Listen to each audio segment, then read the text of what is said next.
नमो नमः मौर्य नमामि देवी नर्मदे। एक बार फिर से स्वागत है व्याकरण वाणी परिवार में। और आज हम पढ़ने वाले हैं पहलवान की ढोलक। भैया ये चैप्टर का नाम पहलवान की ढोलक ही क्यों रखा गया? और कुछ भी रख सकते थे, केवल पहलवान भी रख सकते थे, लेकिन नहीं, ये जो ढोलक है इस सबसे महत्वपूर्ण भूमिका निभा रही है इस चैप्टर में। चैप्टर चालू होता है, अमावस्या की रात है। अमावस्या मतलब काली रात, ठंड के दिन है, चारों ओर कपकपी आ रही है। ऐसे में गांव में एक बड़ी समस्या आ गई है, और वो समस्या है अनावृष्टि की। अनावृष्टि मतलब होता है जहां पे अन्न उत्पन्न ना हुआ हो, सूखा पड़ गया हो, सूखा पड़ गया है।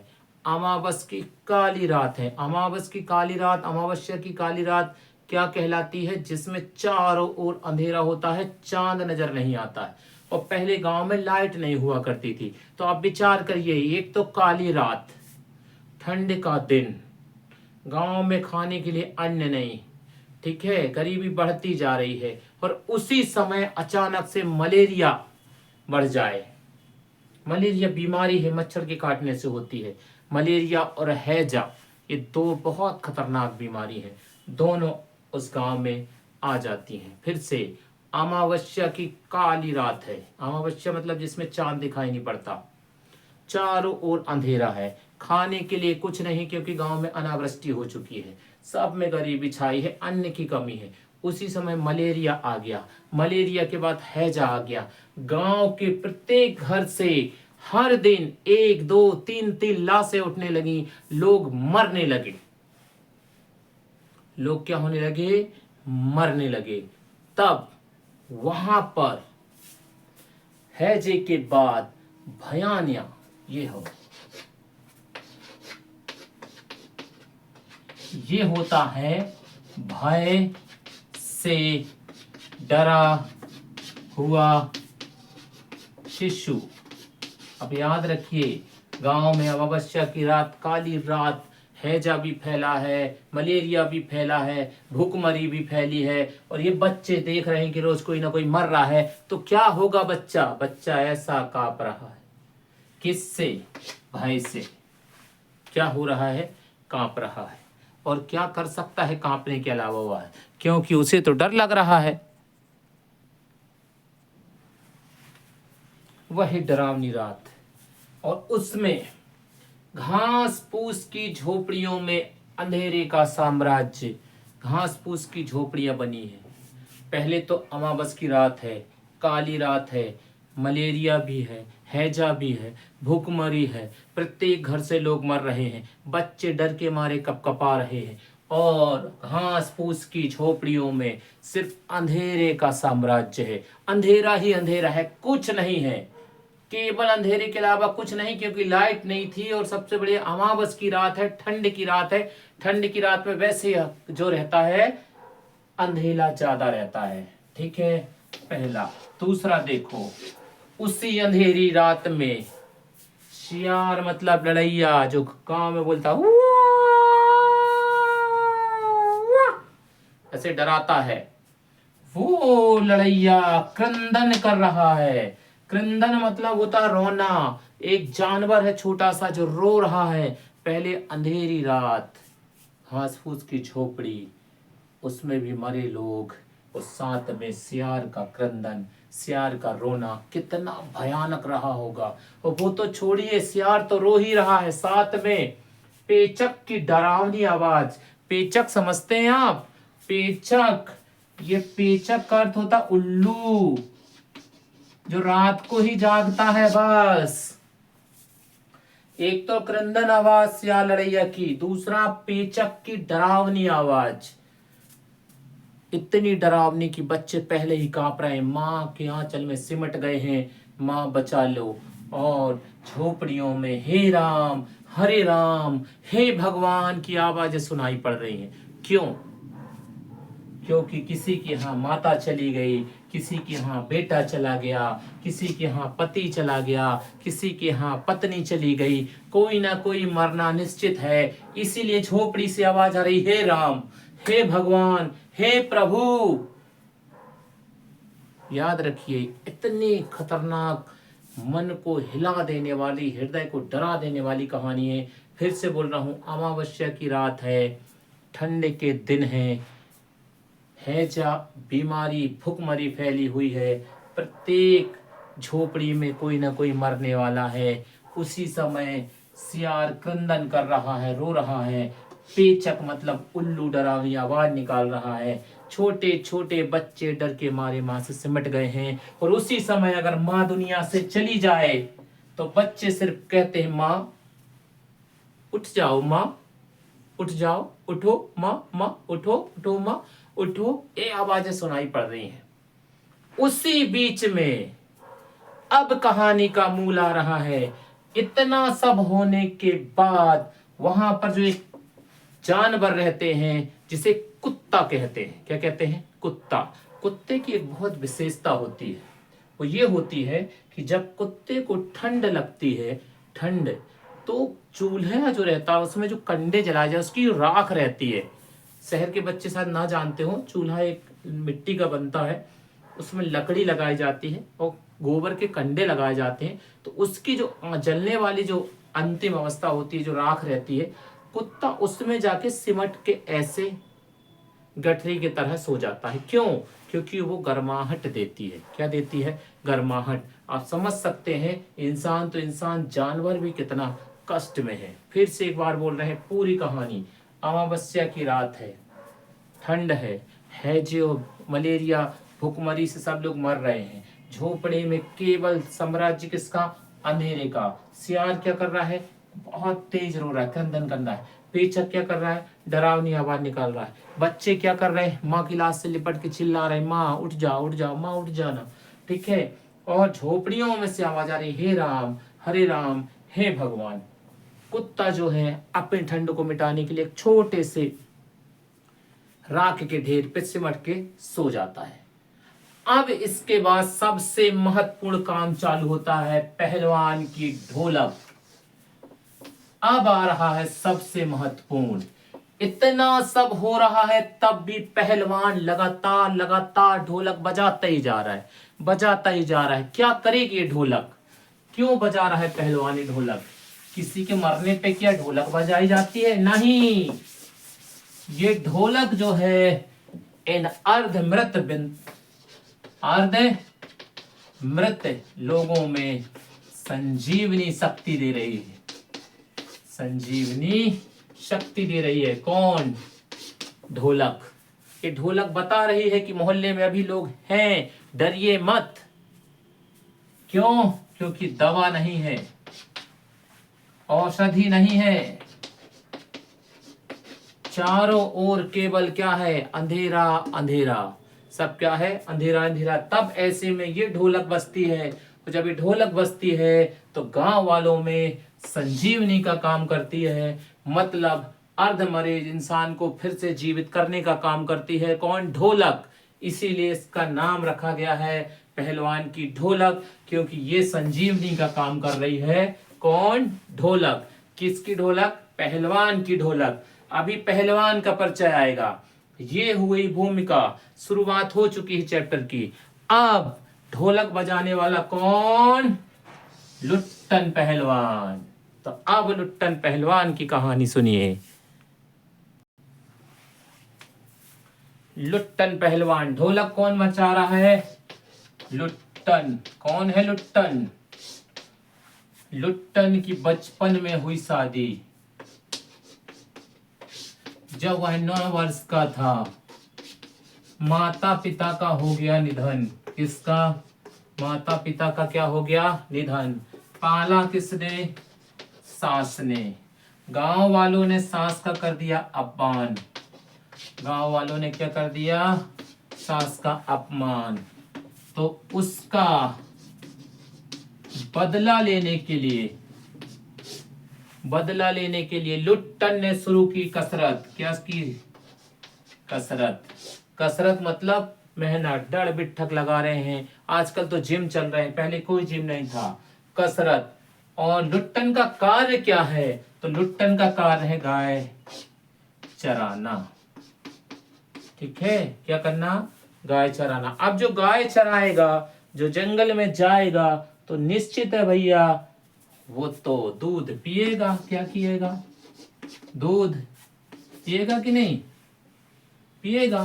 तो अब ताजा ताजा दूध पी रहा है, किसका, गाय का और भैंस का। कौन, लुट्टन। याद रखना, लुट्टन बचपन में इसकी शादी हो गई थी। इसकी शादी होने के बाद जब ये 9 वर्ष का था तो माता पिता का देहांत हो गया था। माता पिता दुनिया से चले गए थे, तो उनकी सास ने उसको पाला था। सास का गांव वालों ने अपमान कर दिया, बेइज्जती कर दी, तो उसका बदला लेने के लिए लुट्टन क्या करने लगा, कसरत करने लगा। और साथ ही जब वो गाय चराने जाता जंगल में, तो गाय और भैंस का ताजा दूध पीता, वहीं दूध लगाता और पी लेता। इसलिए उसका शरीर सुडौल हो गया, पहलवान हो गया। जब वह किशोर अवस्था में पहुंचा, किसमें, किशोर अवस्था में पहुंचा, किसमें, किशोर अवस्था में। ये अवस्था होती है 11 से 15 वर्ष, ठीक है। इस अवस्था में तो उसका जो शरीर है वो मजबूत पत्थर की तरह हो गया। और उसी समय गांव में थोड़ी ही दूर पर, नाम है श्यामनगर, क्या नाम है, श्यामनगर में कुश्ती का आयोजन हुआ। किसका, कुश्ती का। याद रखना, लुट्टन की शादी बचपन में हुई थी। 9 साल की उम्र उसके माता पिता का निधन हो गया था। फिर उसकी सास ने उसका पालन किया है, पालन पोषण किया है। उसके बाद लुट्टन जब गाय चराने जाता था तो जंगल में गाय और भैंस का ताजा दूध भी निकाले और पी जाता था। तो उससे क्या होता था, उसके शरीर में ताकत आती थी। यो हनी सिंगर बन जाता था वो, है ना। तो क्या होती थी, उसमें ताकत आती, मस्ती के लिए है, अनुचित मत लीजिएगा। तो क्या होता था, उसके शरीर में ताकत आने लगी, कसरत करके पहलवान हो गया।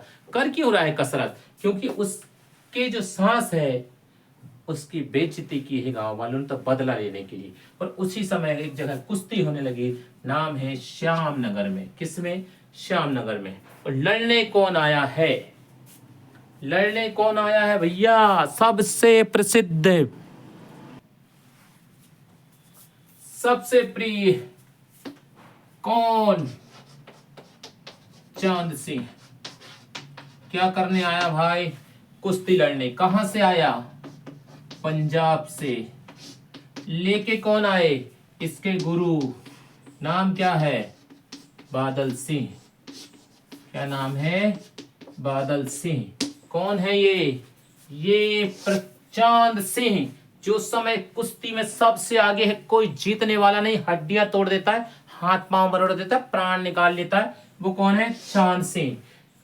अब कुश्ती चालू हुई, कहां पर, श्यामनगर में। तो मस्ती में मस्त झूमता हुआ आया लुट्टन। कौन आया, लुट्टन। जैसे ही ने उसने कुश्ती के दांव पैच देखे तो, और ढोलक बजती देखी, तो उसकी नसों में भी बिजली के तार जैसे करंट आ गया कि नहीं, कुश्ती तो मैं भी लड़ूंगा। फिर से समझ लीजिए, मदमस्त चाल में चला आ रहा है, किसी से कोई मतलब नहीं। उसी समय उसने देखा कि वहां क्या चल रही है, कुश्ती। लड़ने कौन आया है, चांद सिंह, बहुत प्रसिद्ध है उस समय। और उसके गुरु कौन है, बादल सिंह। सब अपनी उम्र के सब लोगों को चित्त कर चुका है। चित्त करना मतलब पीठ के बल कर देना। सबको चित्त कर चुका है, सबको ललकार रहा है। तभी जब सबको पटक दिया तो बादल सिंह ने कहा, शेर के बच्चे। किसको, चांद सिंह को। किसने कहा, बादल ने। क्या कहा, शेर के बच्चे। अब सोचो, जिसको शेर के बच्चे की उपाधि दी गई हो वो कितना ताकतवर होगा।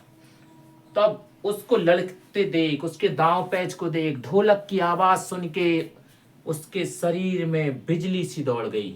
उसने बोला, मैं लड़ूंगा। जैसे ही राजा ने विचार किया कि मैं चांद सिंह को अपने राज्य में मिला लूंगा, मतलब क्या है, इसको राज्य में रखूंगा अपने, क्योंकि जीतेगा तो नाम बढ़ेगा, तो इसको मैं अपने साथ रख लूंगा। विचार चल ही रहा था, तभी लुट्टन ने वहां आवाज लगा दी कि मैं लड़ूंगा शेर के बच्चे से। शेर के बच्चे से मैं लड़ूंगा, मतलब शेर के बच्चे से लड़ेगा, मतलब किससे लड़ेगा, चांद सिंह से लड़ेगा। राजा ने मना कर दिया, नहीं नहीं। क्यों मना कर दिया, क्योंकि उसको ये लग रहा था कि इस जो है अब ये नया है, ये कुछ जानता नहीं है कुश्ती के बारे में, क्योंकि पहले वो कभी लड़ा नहीं था, पहले पहलवान नहीं था ना, वो लुट्टन ही था। तो लुट्टन कभी लड़ा नहीं था, तो सबको लगा कि हार जाएगा, हड्डी पसली तोड़ देगा। कौन? चांद सिंह। उठा के पटक देगा। कौन? चांद सिंह। यहां से ऊपर लोग भेज देगा। कौन? चांद सिंह। किसको? लुट्टन को। किसको भेज देगा? लुट्टन को। किसको भेज देगा भैया? लुट्टन को। ये गलत फहमी में है सब लोग, उसको लड़ने की आज्ञा नहीं दी जाती है। वो कहता है हुकुम, आदेश, आदेश करें, आज्ञा दें, मैं लड़ूंगा, लेकिन उसको आज्ञा नहीं दी जाती है। तब पीछे से एक की आवाज आती है, लड़ने दीजिए उसे। ठीक है, पीछे से एक की आवाज आती है क्या? कि उसे लड़ने दीजिए। तब जाके राजा तैयार होते हैं और उसे लड़ने का आदेश देते हैं। जनता चिल्लाने लगती है, नहीं ये पागल है, ये पागल है, ये मर जाएगा, इसे मत लड़ने दीजिए, ये पागल है, ये मर जाएगा। तब राजा फिर मना कर देते हैं। जब राजा मना कर देते हैं तो कहते हैं अब मैं पत्थर पे सिर मार के मर जाऊंगा, पत्थर पर सिर पटक कर मर जाऊंगा। याद रखना राजा, पत्थर पर सिर पटक के मर जाऊंगा। ठीक है, किस पे पटकेगा? पत्थर पर सिर। राजा कहता ठीक है, तुम्हें मैं लड़ने की आज्ञा देता हूं। अब लड़ेगा कौन? लुट्टन। किससे? किससे लड़ेगा? चांद सिंह से। चांद सिंह ने पहले तो चीते की तरह झपट्टा मार दिया, बिल्कुल बाज की तरह, बाज रहती ना वो ऐसी उड़ती है, उसकी तरह झपट्टा मार दिया। और झपट्टा मार के पहला पैर यहां रख के ये टहनी गले में फंसा ली। अब लगा कि लुट्टन बचेगा कि नहीं। लोग कहने लगे पागल है, मर जाएगा। लोगों ने दुकान बंद कर दी, दौड़ लगा दिया, दंगल देख रहे हैं। किसका? चांद सिंह और लुट्टन के बीच में दंगल हो रहा है। लोग दुकानें बंद कर करके दौड़ के आ रहे हैं। मार दिया, गला पकड़ लिया, पटक दिया। तभी राजा ने बीच में कुश्ती रोक दी और लुट्टन को वापस बुलाया अपने पास और बोले कि दंगल रोक दिया जाए। और 10 रुपए निकाल के किसको दिए? लुट्टन को। और बोले जा मेला देखकर घर जाओ, जाओ 10 रुपए लो और मेला देख के घर जाओ, चलो जाओ। लेकिन लुट्टन तो लुट्टन है भाई, लुट्टन तो लुट्टन है, लुट्टन नहीं मारा। फिर से राजा से बोला, फिर राजा ने आज्ञा देने से इनकार कर दिया। तब किसी ने उसको कहा उसे लड़ने दिया जाए। पीछे से आवाज आई, उसे लड़ने दिया जाए। मंत्री धमका रहे हैं, उसके जो मैनेजर है वो धमका रहे हैं कि नहीं लड़ो, मर जाओगे, ये होगा वो होगा। लुट्टन नहीं माना। आखिरी में कुश्ती हुई और लुट्टन को उसने फिर से फंसा लिया। लेकिन लुट्टन ने अपना दांव लगाया। कब? जब ढोलक की आवाज सुनाई पड़ी, धा धा धा। जैसे ही ढोलक की आवाज सुनाई पड़ी, लगा कि लुट्टन की नसों में बिजली दौड़ गई हो और लुट्टन ने अपना दांव खेला और अपने को बचाते हुए चांद सिंह को चित्त कर दिया। और जैसे ही चांद को चित्त किया, नारे लग गए, जय दुर्गे माँ की जय, महावीर की जय, राजा महाराज की जय। नारे लगने लगे। क्यों? अब पहली बार किसी ने किसको हराया है? चांद सिंह को। राजा अपने सिंहासन से नीचे आए, जो वहां बैठने का स्थान बना था उससे नीचे आए। लुट्टन ने उनको गोद में उठा लिया। जैसे ही गोद में उठाए तो राजा के जो मैनेजर हैं वो बोलने लगे, अरे अरे हे अरे, कपड़े खराब हो जाएंगे, बहुत महंगे हैं। लेकिन लुट्टन ने उनको ऐसे लपेटा कि पूरे कपड़े मिट्टी में हो गए। राजा ने लुट्टन को गले से लगाया और लुट्टन से बोले, गले से लगाने के बाद बोले, जीते रहो बहादुर, गले लगाए राजा, बोले जीते रहो बहादुर, मिट्टी की लाज रख ली, मिट्टी की लाज रख ली। अब वह पहलवान कौन? चांद सिंह रोने लगा। इसके जो गुरु है बादल सिंह, जो कह रहे थे दफना दे वहीं, वहीं दफना दे, जो चिल्ला रहे थे अपने शिष्य के लिए, उसका हौसला बढ़ा रहे थे। तो लुट्टन का तो हौसला बढ़ाने वाली कौन है? ढोलक। कौन है? ढोलक। और इनके तो गुरु हैं बादल सिंह। किनके? चांद सिंह के गुरु कौन? बादल सिंह। लेकिन लुट्टन के गुरु का नाम ढोलक। जैसे एक कहीं लड़ने जाओ तो गुरु का उत्साह बढ़ाते हैं शिष्य, और शिष्य का उत्साह बढ़ाते हैं गुरु। लेकिन गुरु जब लड़े तब, अब यहां तो लड़ रहा शिष्य। कौन लड़ रहा है? शिष्य। तो हौसला कौन बढ़ाएगा? गुरु। हाँ बहुत बढ़िया, दफना दे वही लुट्टन को, दफना दे वही। ऐसे कैसे दफना दे? लुट्टन है, लुट्टन ने भी अपना पैच खेला और पलट दिया। अब बादल सिंह ने, उनके शिष्यों ने किसका हौसला बढ़ाया? चांद सिंह का। कहते हैं कि जब लुट्टन लड़ने आया था चांद सिंह थे, तो इनका जो दल था, किनका? पंजाब वालों का। किसका?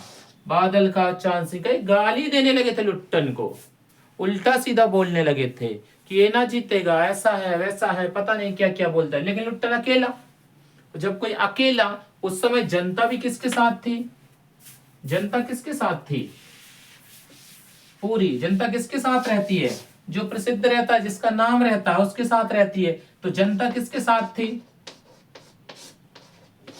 चांद सिंह के। जनता किसे जीतता देखना चाह रही थी? चांद सिंह को। लेकिन लुट्टन के साथ कौन था? कोई नहीं, केवल उसका गुरु, और उसका नाम ढोलक। क्या था? ढोलक। तो ये ढोलक में जो धुन बजती है, अभी ये वीडियो जो पहले एक वीडियो है इसके पहले, उसमें इसकी पूरी धुन मिल जाएगी कि पटक दो, उठा दो, ये कर दो, वो कर दो, इसको क्या कहा जाता है। अच्छा है, एक बार ध्यान से सुनिएगा। तो ये ढोलक, जब ढोलक बजती थी तो उसे प्रोत्साहन मिलता था, उसे शक्ति मिलती थी। उससे क्या करता था लुट्टन? क्या करता था? शक्ति पाता था। इसीलिए तो पहलवान की ढोलक नाम रखा है। सबसे मेन काम तो ढोलक का ही है। अब जीत गए, ठीक है। अब राजा उनको अपने राज्य ले जाएंगे और 15 साल तक अपने पास रखेंगे। कितने साल तक? 15 साल तक। अब इस 15 साल में इनके जो 2 बेटे हैं, इनको भी वह कुश्ती सिखाएगा। लेकिन दुखद घटना यह है कि इस 15 साल में इनकी सास की भी मृत्यु हो गई है और इनकी पत्नी की भी मृत्यु हो गई है। तो अब इनके पास क्या बचे हैं? 2 बेटे। और कौन बचा है? लुट्टन। लुट्टन, उनके 2 बेटे। कितने साल रहे? 15 साल। किसके पास? राजा के पास। मतलब ये कहाँ रहने लगे? राज दरबार में। क्यों रहने लगे? और सुन लीजिए, क्यों रहने लगे? क्योंकि इन्होंने राजपूता काम किया था, अपनी भूमि का मान बढ़ाया था। जब इन्होंने अपनी भूमि का मान बढ़ाया था, तब एक चीज और हुई थी। क्या? क्या हुई था? क्षत्रिय मैनेजर ने इनका विरोध किया था।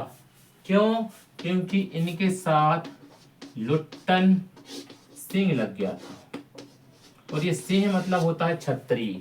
तो ये क्षत्रिय लोगों ने उसका विरोध कर दिया था कि इसकी जाति क्षत्रिय नहीं है, इसमें आप सिंह नहीं लगा सकते। तब राजा ने कहा था कि भाई साहब, वह जाति से तो नहीं है, लेकिन कर्म से तो उसने काम किया है क्षत्रिय वाला, इसलिए उसे लुट्टन सिंह ही बुलाया जाएगा। ठीक है, तो एक ये हो गया। ये छोटी छोटी जानकारी है, सुनते रहिए, सब बहुत काम की है। चलिए भैया, 15 साल हो गए। किसके पास रह रहे हैं? राजा के पास। उसी बीच में लुट्टन क्या है? बाजार जाता है। लुट्टन कहाँ जाता है? बाजार। तो लुट्टन की चाल तो पहले से ही मदमस्त है। कैसी है? मदमस्त है। मदमस्त है, मस्त चाल चलना है, किसी से कोई लेना देना नहीं। लुट्टन बाजार दर्शन के लिए निकल चुका है। जब पहलवान जाता है बाजार में तो लोग अनेक प्रकार से मस्ती करते हैं। तो पहलवान काका, दुकानदार बोलता है रसगुल्ले वाला, पहलवान काका ताजा रसगुल्ला बना है, ताजा रसगुल्ला बना है, नाश्ता कर लो। अब मालूम है पहलवान खाएगा तो 4 दिन का नाश्ता 1 दिन में करेगा। तो वो लोग मस्ती में है, बोले रसगुल्ले बने ताजे, नाश्ता कर लो। उन्होंने कहा 1.5 सेर दे दो। अब 1.5 सेर ले लिए और खाते खाते वो 2 सेर हो गए। कितने सेर खाता है? 2 सेर। 1.5 सेर का ऑर्डर देता है, खाता कितना है? 2 सेर। वो भी ठीक है, मुंह में पान ठूस लिए, कितने? 8-10 पान इकट्ठे। यहाँ 1 पान नहीं खाया जाता, वहाँ 8-10 पान ठूस के जा रहा। पहलवान है, शरीर भी अच्छा है, हाथी जैसा। हाथ में खिलौने लिए नाचता है, नचाता रहता खिलौने, कुछ भी खेलता रहता है, क्योंकि उम्र भी ज्यादा नहीं है ना। अभी किशोर अवस्था से नौवन में ही तो आया है वो, अभी तो उसमें मस्ती है, अपने मस्त में रहेगा। पहलवान है तो पहलवान जैसी हरकत भी करेगा। तो बाजार घूम रहा है, हाथ में खिलौने नचाता है, हाथ में खिलौना नचाता है, रंगीन, ठीक है ना, रंगीन अवरख का चश्मा लगा, हाट हीरो।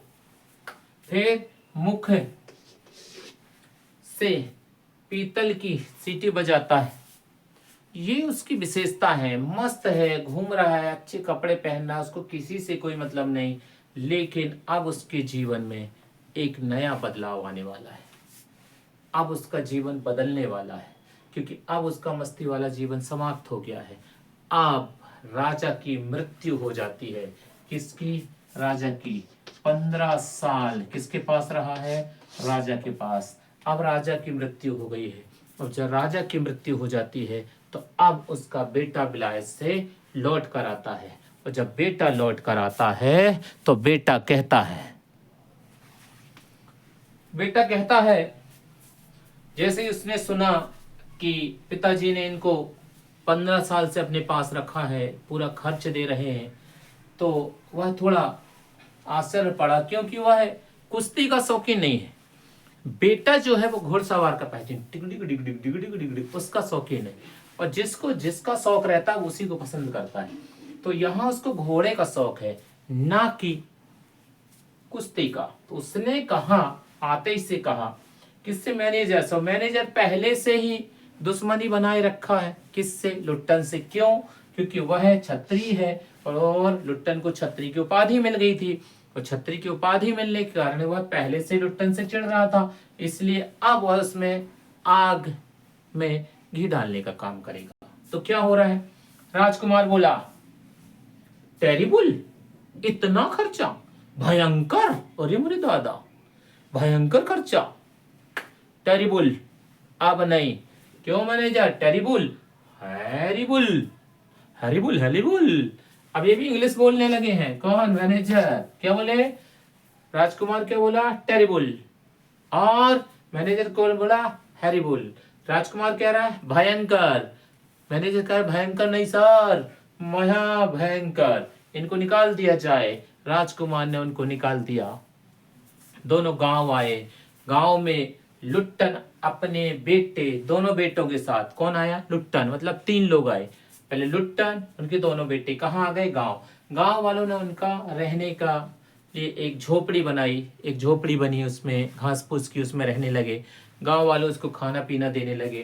तो लुट्टन ने क्या कि स्कूल खोल लिया, उसमें क्या कुश्ती सिखाता था।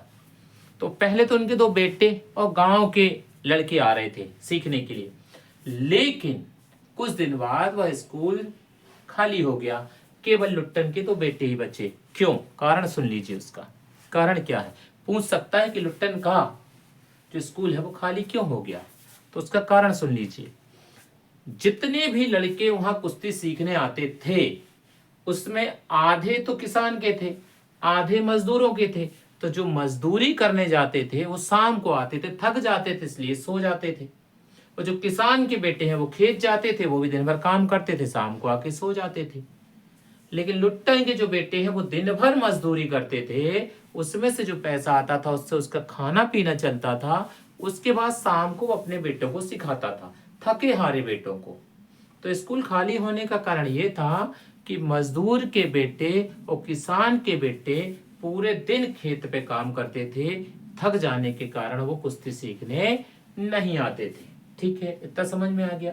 ये चलता रहा, गांव में वही हैजा फैल गया, फिर मलेरिया फैल गया, भुखमरी पहले से चल रही थी, लेकिन लुट्टन की जो ढोलक है वो कभी बंद नहीं हुई, वह बजती ही थी रात को, चाहे कुछ हो जाए। तो अब हैजे की बीमारी हो गई है, हर घर से एक दो लाशें रोज निकल रही हैं। हरे राम, हे भगवान के आवाज ऐसी सुनाई पड़ रही कि लगे आज कौन जाएगा कौन बचेगा, ऐसी स्थिति है। उसी बीच लुट्टन के लड़के भी बीमार हो गए। लुट्टन के लड़के क्या हो गए? बीमार हो गए। और लगा लुट्टन को कि क्या होने वाला है। लेकिन लुट्टन ने ढोलक बजानी बंद नहीं की, सबको सांत्वना देता रहा, सबको शक्ति देता रहा, संजीवनी बटी देता रहा। किससे? ढोलक की आवाज से। उसी दिन जब उसके दो बेटे बीमार पड़ गए तो उन्होंने कहा, मरते समय जब उनकी मृत्यु होने वाली, तब अपने पिताजी से कह रहे लुट्टन से, बेटे बोले मरते समय, उठा पटक दो वाला ताल बजाओ ना। पिताश्री, उठा पटक दो वाला ताल बजाओ। तो पिताजी ने चटाक चट धा, चटाक चट धा, चटाक चट धा, चटाक चट धा, चटाक चट धा, चटाक चट धा, चटाक चट धा वाली धुन बजाई। किसने? लुट्टन ने। किसके लिए? अपने बेटों के लिए। सुबह दोनों पेट के बल पड़े हुए थे, अर्थात उनकी मृत्यु हो चुकी थी। जो चटाक जाधन रात को सुन रहे थे, अब उनकी मृत्यु हो गई है। सुबह क्या करेगा लुट्टन? उस दिन लुट्टन ने, ये सबसे बड़ा दुख है दुनिया का कि किसी के बेटे शांत हो जाए। ना उसके मम्मी है, ना पापा है, ना भाई है, बहन है, कोई नहीं है। बेटे थे वो भी चले गए। तो अब लुट्टन क्या करेगा? तो लुट्टन ने उस दिन श्यामानंद की दी हुई रेशमी जांघिया पहन ली। श्यामानंद ने उनको एक रेशमी जांघिया दिया था, उसको उनने पहन लिया। शरीर पर मिट्टी मली। पहले तो उस दिन लुट्टन ने श्यामानंद की दी हुई रेशमी जांघिया पहन ली, शरीर पर मिट्टी मल ली, कसरत की। कसरत करने के बाद बोले, आज मेरे दोनों बहादुर गिर पड़े, आज मेरे दोनों बहादुर गिर पड़े। यह बोला, दोनों को अपने कंधे पर रखा, एक को इस कंधे में लादा और एक को इस कंधे में लादा, और चला गया नदी, और नदी में बहाकर आ गया। कितना भावुक दृश्य, कहानी इतनी रुला देने वाली है। कंधे पर दो ऐसे बेटों को लादा है जो नौजवान है और मृत्यु को प्राप्त हो गए, उनको लाद के वो नदी ले जा रहा है, नदी में बहा के आ रहा है। वापिस आता है घर, जब वापिस आता है तो फिर ढोलक उठाता है और वही धुन फिर से बजाता है, बार बार बजाता है, उसी को बजाता है। बच्चों को याद करता है, बजाता है, बच्चों को याद करता है, बजाता है। लोग कहते हैं, लोग तो छोड़ो, महिलाएं कहते लगती हैं, 1.5 हाथ का कलेजा है, 1.5 हाथ का कलेजा है। तो जवान बेटे मर गए लेकिन ढोलक बजाना नहीं छोड़ा। 1.5 हाथ का कलेजा है मतलब बहुत सहनशील है। 1.5 हाथ का कलेजा होना मतलब सहनशील होना। इतना सहनशील आदमी कोई हो ही नहीं सकता जितना लुट्टन है। लुट्टन अभी भी हम लोग के लिए संजीवनी का काम कर रहा है, अर्ध मरे हुए लोगों में जीवन डालने का काम कर रहा है, ढोलक बजा रहा है। उसकी जो ध्वनि है वो हमें संजीवनी का काम करती है, जीवन देने का काम करती है। 4 से 5 दिन चलता रहा, हर रात हो ढोलक बजना शुरू हो जाए। 4-5 दिन के बाद उसकी मृत्यु हो गई। किसकी? लुट्टन की। तो जब लुट्टन की मृत्यु हो गई तो लुट्टन को ले जाने के लिए जब उसके शिष्य आए और जब उनको ले जाने की तैयारी होने लगी तो उसमें से एक शिष्य बोला कि गुरु ने कहा था कि जब मैं मर जाऊं, इस दुनिया से चला जाऊं, तो मुझे चित्त मत लिटाना। जहाँ जलाते हैं उसमें चित्त मत लटाना, मुझे मुंह के बल लटाना, मेरा मुंह नीचे होना चाहिए। क्यों? क्योंकि जीवन में मैं कभी चित्त नहीं हुआ, जीवन में मैं कभी किसी से हारा नहीं हूं, तो मुझे चित्त न लिटाया जाए, मुझे मुंह के बल लिटाया जाए। शिष्यों ने वही किया, मुंह के भर लिटाए और अंतिम संस्कार कर दिया। ये जो चैप्टर है ये बड़ा भावुक कर देने वाला चैप्टर है। इसमें ये ढोलक की आवाज है, यही सब कुछ है, इसीलिए इसका नाम रखा गया है पहलवान की ढोलक। अब इसके बाद हम आपको देंगे पूरे पाठ के शब्दार्थ एक साथ। शब्दार्थ याद होना बहुत जरूरी है। दूसरा, इसके बाद आपको मिलेगा पूरे पाठ के प्रश्न उत्तर एक साथ। ये दूसरा वीडियो है। अब तीसरा वीडियो आएगा और तीसरे वीडियो के बाद चौथा वीडियो आएगा। चारों वीडियो बहुत ध्यान से देखिएगा, निश्चित है आपका पूरा चैप्टर कंप्लीट हो जाएगा। धन्यवाद। स्वस्थ रहिए, मस्त रहिए, प्रसन्न रहिए।